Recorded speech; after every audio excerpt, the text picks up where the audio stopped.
देश के प्रधानमंत्री नरेंद्र मोदी आज झारखंड दौरे पर थे। इस दौरान उन्होंने हजारीबाग के विनोबा भावे विश्वविद्यालय में झारखंड की जनता को 80,000 करोड़ से ज्यादा की योजनाओं की सौगात दी। आज के कार्यक्रम को लेकर हम लगातार आपको तस्वीरें दिखा रहे थे, किस तरह से कार्यक्रम को लेकर तैयारियां चल रही थी। तस्वीरें सामने आई। कार्यक्रम में हमने देखा कि बड़ी संख्या में लोगों की वहां पर मौजूदगी थी। अपने संबोधन में प्रधानमंत्री मोदी ने कांग्रेस, आरजेडी और जेएमएम पर जमकर हमला बोला। उन्होंने एक मुद्दा उठाया, पेपर लीक का मुद्दा, जिसे लेकर लगातार हम तस्वीरें आपको दिखा रहे हैं कि अभ्यर्थियों में आक्रोश है, वो सड़कों पर उतरे हुए हैं। इसे लेकर प्रधानमंत्री नरेंद्र मोदी ने झारखंड सरकार पर जमकर हमला बोला। उन्होंने राज्य सरकार पर हमला बोलते हुए कहा कि इस तरीके से पेपर लीक करवाकर यहाँ की सरकार करोड़ों रुपए कमाती है। इतना ही नहीं, उन्होंने आरजेडी पर हमला बोला और कहा कि झारखंड को उन्होंने एक लूट का राज्य बना दिया है। साथ ही साथ उन्होंने कांग्रेस पर हमला करते हुए कहा कि जेएमएम में कांग्रेस का भूत घुस गया है। इतना ही नहीं, और भी बहुत सारी बातें प्रधानमंत्री नरेंद्र मोदी ने अपने संबोधन में कही है। क्या कुछ कहा है उन्होंने, एक बार फिर से आप सुनिए। जेडी के लोगों ने झारखंड को अपनी लूट का ठिकाना बना रखा था। जल, जंगल, जमीन की खुलेआम लूट होती थी। इस इलाके को इन्होंने अपराधियों, माफियाओं का सेफ हाउस बना रखा था और आरजेडी वालों को दिल्ली से कौन से दे रहा था? कांग्रेस पार्टी। कांग्रेस आरजेडी के इस पाप में बराबर की हिस्सेदार थी। इसलिए आरजेडी के लोग कहते थे कि झारखंड नहीं बनने देंगे और कांग्रेस पार्टी ये सुनिश्चित करती थी कि झारखंड की मांग कभी पूरी न हो।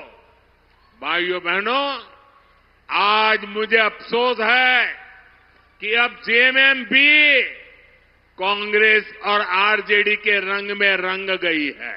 ये पुरानी जेएमएम नहीं है।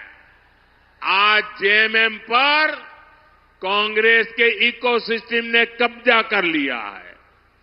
आज जेएमएम पर कांग्रेस का भूत सवार है।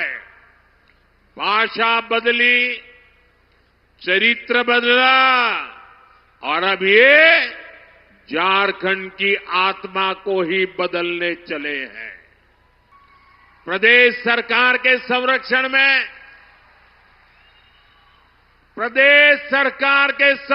में, यहां पेपर लीक कराने वाले गिरोह चल रहे हैं। लाखों रुपये में एक एक पेपर बेचकर यहां के युवाओं का हक मारा जा रहा है। करोड़ों करोड़ों रुपये कमाए जा रहे हैं। ये पैसा उनके मालिकों तक, ऊपर तक जाता है। पूरी सरकार भ्रष्टाचार में डूबी है। सरकार की योजनाओं में भी प्रदेश सरकार भ्रष्टाचार करने से पीछे नहीं हट रही है। ये गरीब के राशन का पैसा डकार रहे हैं। ये गरीब के पानी का पैसा हड़प रहे हैं। जल जीवन मिशन में भ्रष्टाचार कर रहे हैं। अरे हमारे देश में तो परंपरा रही है, पानी के लिए तो गरीब आदमी भी अपने घर के बाहर एक पानी का मटका रखता है ताकि आने जाने वाला कोई राहगीर अगर वो पानी प्यासा है तो उसको पानी मिल जाए। गरीब आदमी भी पानी पिलाता है। ये सरकार जल जीवन मिशन में पानी के काम में भ्रष्टाचार कर रही है।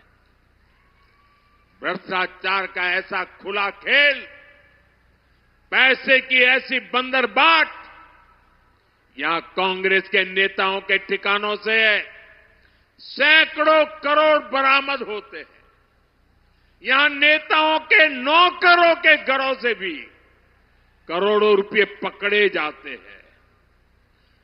मैं इतने सालों मुख्यमंत्री रहा, इतने साल प्रधानमंत्री रहा, इतने सालों से सार्वजनिक जीवन में रहा, मैंने कभी अपनी आंखों से नोटों के ऐसे ढेर नहीं देखे जो झारखंड में चोरी किए हुए पैसे पकड़े जा रहे हैं।